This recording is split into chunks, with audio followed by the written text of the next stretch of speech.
So hey guys, welcome back to another video. और आज है संडे और संडे का मतलब the Renegade Immortal and I hope कि तुम लोग बहुत ही ज्यादा अच्छे मजे में होगे। वीडियो में आगे बढ़ने से पहले कहना चाहूंगी कि अगर इससे पहले के एपिसोड अभी तक चेकआउट नहीं किया है तो पहले जाओ और जाकर इसे देख लो, वरना आज के इस कमाल के एपिसोड में जिसमें कि हम ऑल हेवन आर्क को स्टार्ट करने वाले हैं उसमें तुम्हें बिल्कुल भी मजा नहीं आने वाला। और अगर तुमने देख लिया है तो बिना किसी देर के आज के इस वीडियो को फटाफट से शुरू करते हैं। लेकिन उससे पहले थोड़ा सा प्रीवियस एपिसोड के बारे में जान लेते हैं। सो होmies, जैसा कि हमने लास्ट एपिसोड में देखा था, यहाँ पे वांगलिन उस टाइम अबिस के काफी ज्यादा गहराई में पहुंच जाता है और यहाँ पे ग्रीड के उस एंशिएंट थंडर ड्रैगन को फाइनली वांगलिन उसके 1/3 हिस्से को डिवोर करते साथ ही उसे अपने सोल का एक हिस्सा बना लेता है। साथ ही वांगलिन की पावर इतनी ज्यादा बढ़ चुकी थी कि अब वो एक एक्सीडेंट के लेट स्टेज को भी पूरी तरीके से मात दे सकता है। साथ ही वो यहाँ पर अपने लिए एक पपेट को भी रिफाइन कर लेता है जो कि रेड डिवीजन का दूजियान था और इसकी ताकत कॉर्पोरल यांग की थी। इसी के साथ वांगलिन उस टाइड अबिस के और ज्यादा गहराई में जाता है, स्पेशली वहाँ पर जहाँ पर की एक एंशिएंट टेलीपोर्टेशन मौजूद था। अब यहाँ पे रह के वांगलिन काफी सालों तक यहाँ की सक्शन फोर्स को अपनी बॉडी का आदी बना रहा था और ऐसे करते करते वो कामयाबी हो जाता है। लेकिन बीते कुछ सालों में यहाँ का सक्शन फोर्स और ज्यादा बढ़ चुका है और वांगलिन यहाँ पे कंफ्यूज हो जाता है कि आखिर आगे उसे क्या करना चाहिए। और वो इतना जानता है कि चाहे जो हो जाए उसे सबसे पहले यहाँ से बाहर निकलना होगा, तो अब वो उसी काम में लग जाता है। वही दूसरी तरफ ऑल सीड, लिंगथियानो और ब्लड एंसेस्टर ये लोग भी अब स्प्रिट डीमन लैंड के अंदर जाने के लिए तैयार हो जाते हैं। और अब आगे होmies, हमारे इस एपिसोड के स्टार्टिंग में ही हम यहाँ पे वांगलिन के मॉस्किटो बीस्ट को देखते हैं जो कि यहाँ पर अपने मास्टर यानी कि वांगलिन का इंतजार कर रहे थे। वहीं दूसरी तरफ टाइड अबिस के काफी ज्यादा डीप में एक छोटे से क्रैक के अंदर वांगलिन मौजूद था, जहाँ पे वांगलिन यहाँ पे अपने एक फॉर्मेशन को प्रिपेयर कर रहा था और लिटरली वो यहाँ पर लिंगथियानो से मिले गए सारे के सारे स्वॉर्ड्स जो कि उसके डिसाइपल्स के पास थे उन सभी को भी लगा देता है, क्योंकि वांगलिन जान चुका है कि इस टाइड अबिस के अंदर जो सक्शन फोर्स है इसे फोर्सफुली तो कभी भी हराया नहीं जा सकता। तो बेहतर यही है कि थोड़ा दिमाग से काम लिया जाए और सबसे बेहतरीन रास्ता यही है कि क्यों ना मैं इस फोर्स को अपना बना लूं। अब तभी वांगलिन यहाँ पर उन्हीं 7 स्वॉर्ड से 7 स्वॉर्ड फॉर्मेशन बनाता है जिसके जरिए से उसके आसपास एक बैरियर टाइप का बन जाता है और धीरे धीरे करके यहाँ की जो भी सक्शन फोर्स है वांगलिन इसे अपनी बॉडी के अंदर आने देता है। ऐसे ही काफी वक्त बीत जाता है, यहाँ तक कि थंडर टोड भी वांगलिन का इंतजार करते करते डीप स्लीप में चला जाता है और तभी 12 साल से ज्यादा का वक्त बीत चुका था। अब तभी यहाँ पे वांगलिन अपनी आंखें खोलता है। वो यहाँ पर काफी हद तक यहाँ की जो सक्शन फोर्स थी उसे अब्सॉर्ब कर चुका था, जिसके चलते उसकी बॉडी थोड़ी हद तक आधी बन चुकी थी और अब वो आगे जाता है और अपने मन में कहने लगता है कि मेरा जो डोमेन है उसके 2 लेयर्स हैं। पहला अंडरवर्ल्ड रिवर है और दूसरा है उस अंडरवर्ल्ड रिवर के अंदर उसका अंडरवर्ल्ड सोल। अगर मुझे सेकंड लेयर को कंप्लीट करना है तो अंडरवर्ल्ड रिवर के अंदर सोल्स को डालना ही पड़ेगा। अब तभी वो कहने लगता है कि बीते 11 सालों से मैं यहाँ पर लगातार बैठ के बस कल्टीवेट करके इस फोर्स को अपनी बॉडी के अंदर जाने दे रहा था, लेकिन बीता 1 साल बहुत ही ज्यादा मेरे ऊपर टफ गुजरा है और अब मैं यही समझ पाया हूँ कि टाइड अबिस के अंदर ये जो सक्शन फोर्स है ये कोई क्लैमिटी नहीं बल्कि एक अपॉर्चुनिटी है। ये कहते हुए वांगलिन सीधा उसके अंदर कूद जाता है और यहाँ जैसे ही वो कूदता है ना तो सक्शन फोर्स उसे काफी तेजी से नीचे खींचने लगता है। यहाँ तक कि उस सक्शन फोर्स का एक फिजिकल फॉर्म भी था जो कि हाथ का शेप लेते हुए उसे खींचने लगता है। तभी वांगलिन इस फोर्स को अपनी बॉडी के साथ कंबाइन करना शुरू कर देता है ताकि उसकी ओरिजिन सोल इससे डैमेज ना हो। अब यहाँ पे ये जो सक्शन फोर्स है वांगलिन इसे अपने अंडरवर्ल्ड रिवर के साथ भी मर्ज कराने लगता है, जिसके चलते वांगलिन का जो अंडरवर्ल्ड रिवर है ये और ज्यादा स्ट्रॉन्ग बन चुका था। इसी के साथ इतने साल यहाँ सक्शन फोर्स के अंदर बिताने के चलते वांगलिन फाइनली इसे भी अब अपने बॉडी का पार्ट बना चुका था, जिसके चलते वो बहुत इजीली यहाँ पर मूव करते हुए आगे की ओर निकलने लगता है। अब यहाँ से वो बाहर की ओर जाने लगता है कि तभी वांगलिन को अपने कानों में एक आवाज सुनाई देती है, जिसे सुनकर वांगलिन रुक जाता है। वो आवाज कहती है कि प्लीज प्लीज मुझे नीचे ले चलो, वहाँ पर मेरा घर है, प्लीज प्लीज मैं तुमसे रहम की भीख मांगती हूँ, मुझे ले चलो। तभी वांगलिन देखता है कि ये आवाज उसके स्क्रोल से आ रही है, जिसके बाद वांगलिन यहाँ पर अपने स्क्रोल को ओपन करता है और यहाँ पर उसे उस स्क्रोल के अंदर एक लेडी का फिगर नजर आता है जो कि उसकी तरफ अपनी बैग को किए हुई थी और वो कहती है कि प्लीज मुझे नीचे ले चलो, मुझे एक बार जाके उसे देखना है। लेकिन वांगलिन मन में जानता है कि ऑलसीर और बाकी सभी लोग किसी भी वक्त वापस आ सकते हैं, तो बेहतर यही होगा कि यहाँ पर वक्त जाया न किया जाए। तो वांगलिन उससे कहता है कि मैं नीचे नहीं जा सकता, लेकिन हाँ अगर तुम्हें जाना है तो तुम जा सकती हो। अब ये कहते हुए वांगलिन ऊपर की ओर जाने लगता है, लेकिन स्क्रोल के अंदर से वो वुमन कहने लगती है कि क्या तुम इसके ट्रू ओरिजिन का पता नहीं लगाना चाहते? मैं उसी बीट की बात कर रही हूँ जो कि तुम्हारी ओरिजिन सोल के साथ फ्यूज है। ये सुनकर वांगलिन रुक जाता है, लेकिन तभी वो लेडी कहती है कि या फिर तुम उस लेडी को जगाना नहीं चाहते जिसके लिए तुमने आज तक इतनी ज्यादा मेहनत की है, क्या तुम उसे वापस नहीं पाना चाहते? यहाँ पे ये सुन नहीं था कि वांगलिन शॉक्ड हो जाता है और इमीडिएटली कहने लगता है फानी। और तभी वांगलिन उस स्क्रोल के सामने जाके अपीयर होता है और कहता है कि आखिर अभी अभी तुमने क्या कहा? जिस पे वो लेडी कहती है कि हाँ तुमने सही सुना, मैं तुम्हें उस बीड का ओरिजिन भी बता सकती हूँ और साथ ही मैं तुम्हें वो मेथड भी बता सकती हूँ जिसके जरिए से तुम उस सोल के पीस को वापस से रिजरेक्ट कर पाओगे, जिसके बाद तुम्हारी वाइफ वापस से तुम्हारे पास आ जाएगी। यहाँ तक कि तुम्हें एक अपॉर्चुनिटी अपॉर्चुनिटी भी मिल सकती है कि तुम इस जगह को हमेशा हमेशा के लिए छोड़ सको। यहाँ पे तुम जानते हो कि वांगलिन हर एक चीज को मैनिपुलेट कर सकता है, हर एक चीज के परे जा सकता है, लेकिन जब बात वानियर की हो तो वांगलिन कभी भी रिस्क नहीं ले सकता और ना ही उसे वो इग्नोर कर सकता है। अब यहाँ पर वानियर को रिवाइव करने वाली बात जब इस लेडी ने कही ना, तो वांगलिन मन में सोचता है कि न जाने इसकी बात में कितनी सच्चाई होगी, लेकिन अगर बात वानियर की है तो मैं हर एक रिस्क लेने के लिए तैयार हूँ। अगर छोटी सी भी उम्मीद की किरण मुझे नजर आती है तो मैं उस मौके को जरूर चाहूंगा। वांगलिन पकड़ता है स्क्रोल को और सीधा नीचे की तरफ जाने लगता है और तभी वो लेडी कहने लगती है कि चिंता मत करो, मैं तुमसे झूठ नहीं बोल रही हूँ, मेरा मास्टर ऐसी एबिलिटी को पोसेस करता है, वो तुम्हारी मदद जरूर करेंगे। वांगलिन काफी तेजी से नीचे जाता है और तभी उसे कुछ फील होता है जहाँ उसे एक अलग ही स्टार सिस्टम नजर आता है। ऐसा लग रहा था कि मानो वांगलिन अलग ही स्टार सिस्टम के बिल्कुल एंट्रेंस पे आ चुका हो, जहाँ पर काफी सारे उसे प्लेनेट, काफी सारे अलग अलग छोटे छोटे स्टार सिस्टम भी नजर आते हैं, जो कि ऐसा लग रहा था कि इस बड़े से स्टार सिस्टम का एक हिस्सा है। अब जैसी वो लेडी इसे देखती है तो वो यहाँ पे कहने लगती है कि ये मेरा घर है, मेरा घर ऑल हेवन स्टार सिस्टम। यहाँ पे हम देखते हैं कि इसके अंदर एक ऐसा वोर्टेक्स नजर आ रहा था जिसके हर एक हिस्से में अलग अलग साइज एंड शेप के प्लैनेट्स मौजूद थे। ऐसा लग रहा था कि वांगलिन प्लैनेट्स के एक बहुत बड़े वोर्टेक्स के बीच में आके फंस चुका हूँ। वांगलिन खुद भी ये नजारा देख के हैरान था। तभी वांगलिन उस स्क्रोल को ओपन करते हुए कहता है कि मैं तुम्हें तुम्हारी बात के मुताबिक यहाँ तक ले आया, अब तुम्हारी बारी। तो वो लेडी रोते हुए बताने लगती है कि ये काफी समय पहले की बात है। और वो बताने लगती है कि जो स्टार्स है ना, इनके नीचे एक होली लैंड हुआ करता था जिसे कि सेलेस्टियल स्टार सिस्टम कहा जाता है, यानी कि एक सेलेस्टियल स्टार सिस्टम, और जिसमें आने जाने के लिए बस 4 ही पैसेज ओपन थे, जिन्हें की रेन, वाइंड, लाइट और थंडर के नाम से जाना जाता है। और आगे चलकर ये जो 4 रास्ते थे ना, ये अलग अलग सेपरेट हो गए और जिसके चलते इनका अलग अलग सेलेस्टियल रियलम बना, जिन्हें की हम rain celestial realm, thunder celestial realm, wind celestial realm और लाइट सेलेस्टियल रियलम के नाम से जानते हैं। और इन्हीं 4 सेलेस्टियल रियलम्स के अंदर आता है 4 बहुत ही बड़े स्टार सिस्टम्स, और जो मेरा होम टाउन है उसे कहा जाता है ऑल हेवन स्टार सिस्टम, जो कि थंडर सेलेस्टियल रियलम के अंडर में आता है। और जो तुम्हारे ओरिजिन सोल में इस वक्त जो हेवन डिफाइंग बीट मौजूद है ना, इसे पहली बार मेरे ही घर यानी कि ऑल हेवन स्टार सिस्टम में देखा गया था। लेकिन जब ये पहली बार अपीयर हुआ था ना, तो जितने भी पीक के कल्टीवेटर्स थे उस टाइम के, उस एरा के, उन सभी लोगों ने आपस में ही फाइट करना शुरू कर दिया है, ताकि आसपास के जो सेलेस्टियल रियलम्स है उस तक में भी इसके लिए फाइट होने लगी, जिसके चलते इस फाइट ने ऐसा रुख ले लिया कि जिसे रोकना नामुमकिन सा बन गया। लोग यहाँ पर एक दूसरे को स्लॉटर करने लगे, चारों सेलेस्टियल रियलम से आपस में एक दूसरे के जानी दुश्मन बन गए, जबकि ये पास्ट में एक दूसरे का हिस्सा हुआ करते थे। अब ऐसे ही काफी सालों तक ऑल हेवन में सबसे ज्यादा इसके लिए फाइटिंग हुआ करती थी, लेकिन अचानक से कुछ ऐसा हुआ जिसके चलते ऑल हेवन स्टार सिस्टम से ये हेवन डिफाइंग बीट टेलीपोर्ट होकर सीधा रेन सेलेस्टियल रियलम के अंदर में बसा अलाइन स्टार सिस्टम के अंदर अपीयर हुआ, वो भी इतने हजारों सालों बाद। लोगों ने तो इसके लिए लड़ना भी छोड़ दिया था क्योंकि ये अचानक से गायब हुआ था, लेकिन अब जबकि इसके बारे में काफी लोगों को पता चल चुका है तो वो वापस से इसके लिए फाइट कर रहे हैं। अब तभी यहाँ पे वांगलिन उसे टेलीपोर्टेशन एरे के बारे में बात कर रहा था, जो कि इसी टाइड अबिस के अंदर मौजूद है। वांगलिन उससे कहता है कि क्या तुमने उसे सेट किया है, जिस पे वो बताती है कि नहीं, उसे मैंने नहीं लगाया, लेकिन हाँ जिसका भी काम है वो जरूर ऑल हेवन स्टार सिस्टम से ही बिलोंग करता होगा। लेकिन वो जो टेलीपोर्टेशन एरे है वो एक बार यूज हो चुका है, जिसका मतलब इसे शायद दोबारा से ट्रिगर नहीं किया जा सकता। लेकिन हाँ, हेवन डिफाइंग बीट के बारे में मुझे जो कुछ भी पता था मैंने तुम्हें बता दिया। अब रही बात तुम्हारी वाइफ की, तो उसे सिर्फ मेरे जो एंसेस्टर है वही रिजरेक्ट कर सकते हो, और बस तुम्हें मुझे मेरे घर तक ले जाना होगा इस वोर्टेक्स के जरिए से। वांगलिन मन में सोचने लगता है कि इस लेडी की बातों में सच्चाई हो ना हो, लेकिन मैं इसे डिनाई नहीं कर सकता। अब वांगलिन उससे पूछता है कि आखिर वो कहाँ से बिलोंग करती है उस ऑल हेवन स्टार सिस्टम के अंदर, जिसमें वो बताने लगते हैं कि मैं प्लेनेट डोंगलिन से बिलोंग करती हूँ और हमारे वहाँ कोई सेक्ट नहीं होता, हमारे यहाँ फैमिलीज का दबदबा चलता है और मैं जान फैमिली से बिलोंग करती हूँ, जो कि प्लेनेट डोंगलिन की एक बहुत बड़ी टॉप कल्टीवेशन फैमिली है। पर तभी वांगलिन जानता है कि इतना बड़ा खतरा तो वो नहीं ले सकता। वो कहने लगता है कि माफ करना, मैं फिलहाल के लिए अपनी कल्टीवेशन के साथ यहाँ पे नहीं जा सकता, जिसके चलते वो लेडी डेस्परेट होने लगती है और कहती है कि नहीं तुम कर सकते हो, तुम्हें हर हाल में करना ही होगा। वांगलिन समझ जाता है कि ये लड़की कुछ तो छुपा रही है, तो वांगलिन इसे सील करना शुरू कर देता है, जो देखकर वो लड़की कहने लगती है कि आखिर तुम ऐसा कैसे कर सकते हो, मैं ही सिर्फ हूँ जो कि अपने जरिए से तुम्हारी वाइफ को रिजरेक्ट कर सकती हूँ, मेरा एंसेस्टर तुम्हारी मदद करेगा, आखिर तुम ऐसा क्यों कर रहे हो। वांगलिन कहता है कि तुम्हें मेरे बहुत से सीक्रेट्स के बारे में पता है, जो कि किसी और को पता चल गया ना तो मेरे लिए खतरे की बात होगी, और वैसे भी मुझे मेरी वाइफ को जिंदा करना है, लेकिन मैं इतना भी बेवकूफ नहीं कि तुम जो बोलोगी मैं उस पर यकीन कर लूं। ये कहते हुए वांगलिन उसे सील करके पास के ही एक क्रैक के अंदर पूरी तरीके से उसे ट्रैप कर देता है, साथ ही काफी सारे रिस्ट्रिक्शंस को भी लगा देता है ताकि वांगलिन इसके लिए यहाँ से स्किप करने का कोई रास्ता छोड़ ही ना पाए। लेकिन हाँ, वांगलिन ही सिर्फ है जो कि यहाँ से आके इसे आजाद कर सकता है। वो लेडी भी काफी ज्यादा डेस्परेट हो जाती है और फिर वो एंड में गुस्से के साथ कहती है कि मैं अपने दाव हार्ट की कसम खा के कहती हूँ, अगर मैं जिंदा बच गई तो मैं तुम्हें नहीं छोड़ूंगी, मैं तुम्हारी मदद करना चाहती हूँ और तुम मेरे साथ ये कर रहे हो। लेकिन वांगलिन इसे यहाँ पे फिर भी सील कर देता है और फाइनली वांगलिन जैसे इसे सील कर देता है। वो मन में कहता है कि मुझे अब तो हर हाल में उसी ऑल हेवन स्टार सिस्टम में जाना होगा, किसी और के लिए ना सही लेकिन वानियर के लिए तो मुझे हर हाल में जाना ही होगा। वांगलिन यहाँ पे अपना मन बना चुका था कि उससे जाना ही है, लेकिन बाकी सारे जो मैटर्स है यहाँ के वांगलिन को उसे भी निपटाना था। तो अब वो इस टाइड अबिस से बाहर जाने लगता है। अब फाइनली वांगलिन जब ऊपर की ओर आने लगता है तो उसके मस्क्यूटो बीस्ट जैसे ही उसे देखते हैं तो काफी ज्यादा खुश हो जाते हैं। उसका मस्क्यूटो बीस्ट यानी कि किंग वाला जो मस्क्यूटो बीस्ट था वो उसके पास जाके बैठ जाता है और वांगलिन उसके फेस पर हाथ को सहलाते हुए कहता है कि माफ करना, मैंने तुम्हें बहुत इंतजार कराया। लेकिन बाकी के जो मस्क्यूटो बीस्ट थे ना, इनकी हालत देखकर वांगलिन समझ जाता है कि कुछ तो गड़बड़ है और तभी वो अपने मस्क्यूटो बीस्ट के मेमोरीज को सर्च करने लगता है, जहाँ पे ऐसा पता चलता है कि ये लोग जब यहाँ से बाहर निकल रहे थे ग्रीड का पीछा करते हुए, तो यहाँ पे हम देखते हैं कि सीनियर ज़ियाओई और ग्रीड को यहाँ पे सेलेस्टियल कपल्स आते साथ ही अपने साथ पकड़ लेते हैं, साथ ही कुछ मस्क्यूटो बीस्ट को भी अपने पास रख लेते हैं। लेकिन वांगलिन का जो मस्क्यूटो बीस्ट था ना, ये था डेढ़ होशियार, ये वहीं पे छिप जाता है और इसी की वजह से ये सर्वाइव कर पाया। तभी यहाँ पे वांगलिन उसे शाबाशी देता है और कहने लगता है कि मेरे ख्याल से वो लेडी जो कोई भी थी जिसने की सीनियर ज़ियाओई का ट्राइब किया, वो सीनियर ज़ियाओई को जरूर से जानते होगे। तभी तो उस लेडी को देखकर सीनियर ज़ियाओई के चेहरे में कोई भी डर, कोई भी शिकन नहीं था, ना ही उनकी आंखों में कोई किलिंग इंटेंट था। इसका मतलब ये है कि सीनियर ज़ियाओई उन लोगों के साथ सेफ होंगे। अब यहाँ पे वांगलिन अपने मस्क्यूटो बीस्ट से कहता है कि आगे बढ़ो, क्योंकि मैंने ऑलरेडी यहाँ की जो सेक्शन 4 है इसे अपना बना लिया है, तो मुझे एग्जिट की तरफ जाने की जरूरत नहीं है, बल्कि मैं इसी एंट्रेंस से बाहर निकल सकता हूँ। अब वो यहाँ पर वाटर डीमन कंट्री के पास मौजूद जो एंट्रेंस था उसी के जरिए से बाहर निकल जाता है, यानी कि जहाँ से वो आया था। लेकिन यहाँ पे जो वांगलिन के पीछे बाकी सारे मस्क्यूटो बीस्ट थे ना, जो कि इसी टाइड अबिस से बिलोंग करते हैं, ये लोग भी अब उसके मस्क्यूटो बीस्ट को फॉलो करते हुए आने लगते हैं, जो देखकर वांगलिन कहता है कि क्या ये भी हमारे साथ आ रहे हैं। अब वांगलिन का जो मस्क्यूटो बीस्ट था उसे अच्छे से पता है कि जगह की कितनी कमी है, तो मेरा मास्टर इन लोगों को कैसे पालेगा। हाँ, तो वो यहाँ पर एक तेजी से दहाड़ मारता है और सभी को यहाँ से जाने का ऑर्डर देता है, लेकिन बेचारे काफी ज्यादा उदास हो जाते हैं। ये देखकर वांगलिन से रहा नहीं चाहता और अब वो अपने स्टोरेज स्पेस को ओपन करता है और कहता है कि ठीक है, लेकिन इसके अंदर ज्यादा लोग नहीं आ सकते। अब यहाँ पे हम देखते हैं कि आधे लोग तो उसके अंदर समा जाते हैं और वांगलिन अपने स्टोरेज स्पेस को भी रख लेता है और फिर वांगलिन का मस्क्यूटो बीस्ट यहाँ से जाने लगता है। लेकिन जो उसे अपना किंग मान चुके थे उसे यहाँ पर पीछे से रिस्पेक्ट देते हैं और फिर सभी लोग अपने आप को सेल्फ डिस्ट्रक्ट कर लेते हैं, यानी कि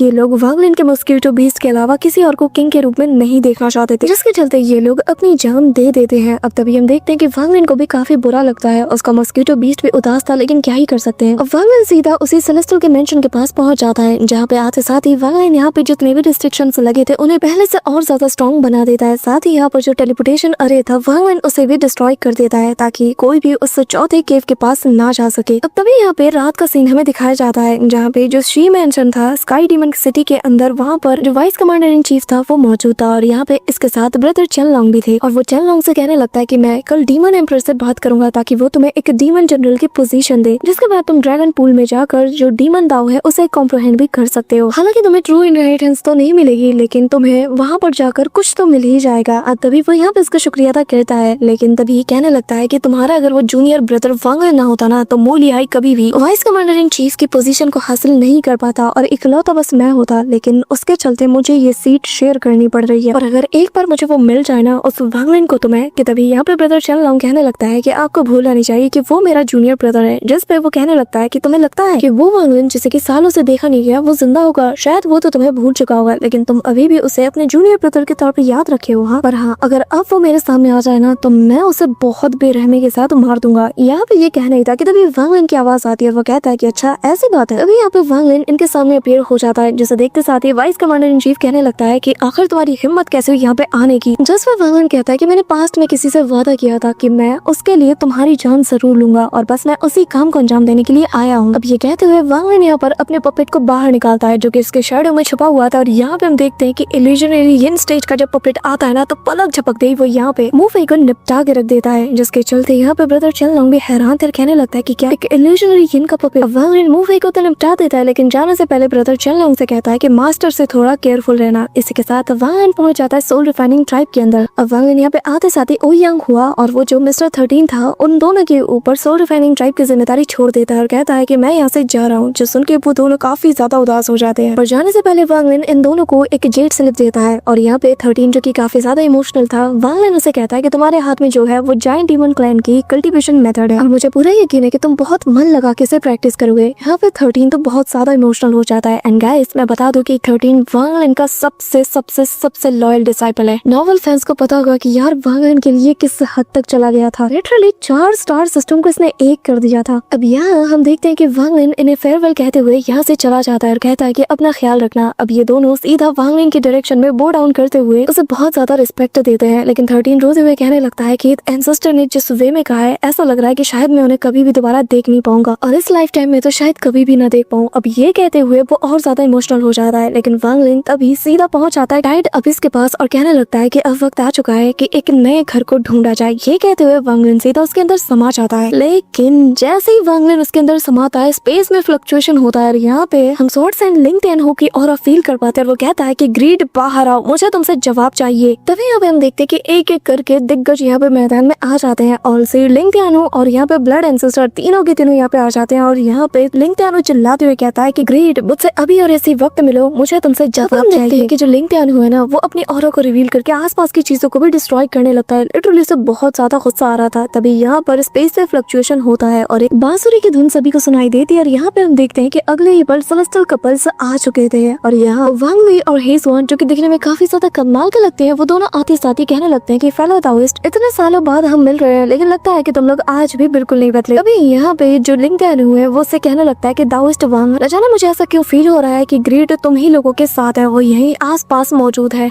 बेहतर यही होगा कि जल्द से जल्द चुपचाप उसे मेरे हवाले सौंप दो। ये कहते हुए वो अपनी ऑरा को रिलीज करता है। अभी यहाँ पे जो वांग वी है वो कहने लगता है कि अरे रे इतना ज्यादा गुस्सा ठीक नहीं। हेसुआन, तुमने देखा ना कि सॉर्ड्स एंड लिंक टेनहो का गुस्सा इतने सालों में बिल्कुल वैसा का वैसा ही है। जस्ट वो कहती है तुम्हें भी समझना चाहिए कि जो फेलो दाओइस्ट लिंक टेनहो है वो अपने डिसाइपल्स के बारे में कितना ज्यादा केयर करते हैं, तो बेहतर यही होगा कि हमें उन्हें दे देना चाहिए। अब तभी हम देखते हैं कि जो वांग वी है वो अपने पास से दोनों को बाहर निकाल देता है, यानी कि वो बचा हुआ डिसाइपल तेनलोंग और यहाँ पे ग्रीड दोनों को वो बाहर ले आता है और यहाँ पे तेनलोंग आते साथ ही मास्टर को सारी बात बता देता है कि वो ग्रीड ही है जिसने कि मेरे बाकी के भाइयों को जान से मार दिया। जिस पे ग्रीड कहने लगता है कि बच्चे एक बात बताओ, क्या तुमने मुझे अपनी आंखों से देखा कि मैंने पर्सनली तुम्हारे भाइयों को मारा? जिस पे वो कहता है कि लेकिन तुमने हमें वहाँ पे ट्रैप कर दिया था और मरने के लिए छोड़ दिया था। जैसे वो कहता है कि मैंने तुम्हें इसलिए उस मिस्ट में ट्रैप किया ताकि मुझे वो टोकन मिल पाए। अब ये दोनों बहस करने लगते हैं कि तभी यहाँ पे लिंक टेनहो कहता है कि बस करो, मुझे ये बताओ कि आखिर वो टोकन कहाँ है। जिस पे ग्रीड कहने लगता है कि शायद ही तुम लोग मुझ पे यकीन करो, लेकिन मैं अपने अब तक की इतने सालों की कल्टीवेशन की कसम खा के कह सकता हूँ कि वो मेरे पास नहीं है। यहाँ पर हम देखते हैं कि सभी की निगाहें उस पे सेट हो जाती हैं और फिर वो कहता है कि भले ही वो मेरे पास ना हो लेकिन हेवनली फेट सेक्ट का डिसाइपल वांग लिन, उसके पास वो टोकन है, उसने मुझसे वो टोकन छीन लिया। ये सुनना ही था कि ऑलसेड यहाँ पर डिविनेशन मेथड का यूज करते हैं। यहाँ पे वो देखता है कि वांग लिन यहाँ से एस्केप करने की कोशिश कर रहा है, तो वो सभी से कहने लगता है कि उसे पकड़ो क्योंकि वो यहाँ से भागने की कोशिश कर रहा है। ये कहते हुए ऑलसेड अपना एक क्लोन भी उसके पीछे लगा देता है और सबके सब उसे पकड़ने के लिए पीछे पहुंच जाते हैं। अब यहाँ वांग लिन फील कर पाता है कि काफी सारे लोग उसकी तरफ बढ़ रहे हैं। बाकी सभी अपने अपने क्लोन को आगे कर देते हैं। वांग लिन फील कर लेता है और कहता है कि ये लोग तो वक्त से बहुत पहले ही आ गए हैं। अब वांग लिन रास्ते में काफी सारे एक्सप्लोजन करवा देता है ताकि ये लोग डिस्ट्रैक्ट हो जाए। अब तभी हम देखते हैं कि जो ब्लड एंसेस्टर का जो क्लोन था वो यहाँ पे कहने लगता है कि मुझे इससे याओ ज़िगज़ू की ऑरा आ रही है, आखिर मेरी बेटी के साथ तुमने क्या किया? यहाँ पे लिंक टेनहो समेत ऑलसीर सभी लोग उसके पीछे पड़ने लगते हैं, कहते हैं कि फाइनली हमें मिल गया। अब यहाँ ऑलसीर वांग लिन से कहने लगता है कि वांग लिन चुपचाप उसे मेरे हवाले कर दो क्योंकि तुम यहाँ से एस्केप नहीं कर सकते। वांग लिन यहाँ पे काफी सारी स्वॉर्ड्स को भी आगे कर देता है और यहाँ से भागते हुए मन में कहने लगता है कि ब्लड एंसेस्टर का अपनी बेटी के साथ कनेक्शन है, जिसका मतलब ये है मैं जहाँ भी चाहूँ मुझे डिस्कवर कर ही लेगा और अब मुझे अपने हाथ भी गंदे थोड़े करने पड़ेंगे वरना ऐसे तो मैं यहाँ से कभी भी नहीं निकल सकता। अब तभी वांग लिन पीछे मुड़ता है और कहने लगता है कि क्या तुम लोगों को पता है कि जिस